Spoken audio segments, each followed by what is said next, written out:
బాధితులే నిందితుల ప్రజాస్వామ్యానికి పాడగట్టిన బాబు సర్కార్ మంచి ప్రభుత్వంలో అంతే. ఎందుకంటే మంచి ప్రభుత్వంలో పోలీసులు, మంచి ప్రభుత్వంలో తెలుగుదేశం పార్టీ గూండాలు సామాన్యుల మీద, వైఎస్ఆర్ కాంగ్రెస్ పార్టీ వాళ్ళ మీద దాడి చేస్తారు. తిరిగి ఆ బాధితుల్ని నిందితులుగా చేరుస్తా ఉంటారు. ఎంతటి దుర్మార్గం ఇది.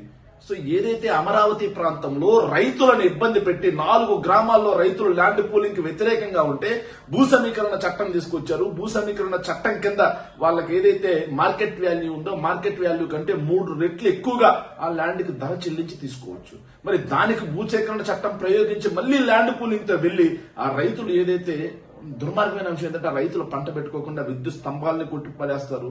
వాళ్ళకి ఏదైతే ఉందో కాలువలు తవ్వేస్తారు వాళ్ళ పొలాల్లోకి వెళ్లకుండా. ఆఖరికి జనరేటర్లు కూడా ఎత్తుకుపోతారు. ఇలా మమ్మల్ని గగ్గోలు పెడుతున్నారు, మమ్మల్ని ఇబ్బంది పెడుతున్నారు, మమ్మల్ని దమనకాండ కొనసాగిస్తున్నారు. నేను ఎవరం కూడా ఈ ల్యాండ్ పూలింగ్ కి వ్యతిరేకం, నేను ఈ ల్యాండ్ పూలింగ్ కి అనుకూలంగా లేము అని చెప్పి రైతులు వైఎస్ఆర్ కాంగ్రెస్ పార్టీ ఆఫీస్కి వచ్చి తమ ఆర్తనాదాలు వినిపించి మా వైఎస్ఆర్ కాంగ్రెస్ పార్టీ వాళ్ళని అక్కడికి ఆహ్వానిస్తే, ప్రజలకు తెలియజేయండి, మాకు అండగా ఉండండి అని చెప్పి రైతులే ఆహ్వానిస్తే వాళ్ళ తరపున సిఆర్డీఏ పరిరక్షణ కమిటీ పేరుతో మా పార్టీ ఎమ్మెల్సీలు, మా పార్టీకి చెందినటువంటి మాజీ మంత్రులు అక్కడికి వెళితే గూండాల అవతారం ఎత్తి టీఎన్ఎస్ఎఫ్ పార్టీకి చెందినటువంటి అధ్యక్షుడు ఒకడు దున్నపోతున్నట్టు ఉంటాడు. వాడి రాయితో నేరుగా పోలీసులు కొడతాడు. పోలీసు అపస్మారక స్థితికి వెళ్తాడు. తెలుగుదేశం పార్టీ పెయిడ్ ఆర్టిస్ట్ అయినటువంటి మహిళలు కోడిగుడ్లేస్తారు. స్పష్టంగా వీడియోలో కనిపిస్తూ ఉంటది. సభ్య సమాజం మొత్తం చూసుంటది. కానీ సిగ్గు లేకుండా, సిగ్గు విడిచి మరి ఈ పోలీసులు, ఈ ప్రభుత్వం తిరిగి వైఎస్ఆర్ కాంగ్రెస్ పార్టీ వాళ్ళ మీద కేసులు పెడతారు. అసలు మనుషులేనా? ప్రభుత్వం నడుస్తా ఉందా? నిజంగా ఈ నియంతృత్వ పరిపాలన ఏదైతే ఉందో ప్రజలు గమనిస్తా ఉన్నారు. ప్రజలు తొక్కిన రోజు లేవకుండా వెళ్ళిపోతారు. ఇలాంటి తప్పులన్నింటినీ దుర్యోధనుడు నాడు చేసిన ప్రతి తప్పుని గుడ్డివాడైనటువంటి ధృతరాష్ట్రుడు సమర్థించాడు. కానీ ఈరోజు చంద్రబాబు గుడ్డివాడు కాదు.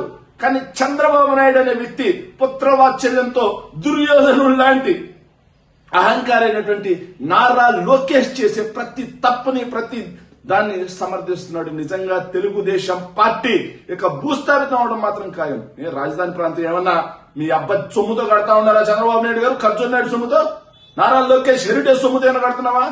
రాష్ట్ర ప్రజలందరూ ట్యాక్సులు డబ్బులతో కట్టేది. అది అక్కడ జరిగే అవినీతి గురించి అడిగే హక్కు ప్రతి ఒక్కరికి ఉంది. అక్కడ జరిగే దోపిడీ గురించి అడిగే హక్కు ప్రతి ఒక్కరికి ఉంది. రావడానికి లేదు. ఏంటి హెరిటేజ్ సొమ్ముతో కట్టుకోరాం, ప్రైవేట్ ప్లేస్ అని చెప్పి పెట్టుకోరాం, ప్రజా రాజధాని అని చెప్తావు, ప్రజల యొక్క సొమ్ముతో అప్పులు తీసుకొస్తావు, కడతావు. వైఎస్ఆర్ కాంగ్రెస్ పార్టీ వల్ల అక్కడ జరిగే దోపిడీ దమనకాండ చూపించడానికి పోతే రాళ్లతో కొట్టిస్తావు. తిరిగి వాళ్ళ మీద కేసులు పెడతావు, రౌడీ షీటర్లు అంటావు. అధికారం ఎల్లకాలం శాశ్వతమా? ఈరోజు అమరావతి ప్రాంతంలో ఆపావు, రేపు ఆంధ్ర బోర్డర్ లో కూడా అడుగు పెట్టలేవు. సో అది గుర్తెరిగి ప్రజాస్వామ్యాన్ని పరిరక్షిస్తే ప్రజలు మెచ్చుతారు తప్పిస్తే, ప్రజాస్వామ్యాన్ని తుంగలో తొక్కాలి అంటే అదే ప్రజలు కర్రు కాల్చి వాత పెట్టడం మాత్రం ఖాయమన్న విషయాన్ని నారా లోకేష్ గుర్తెరగాలి.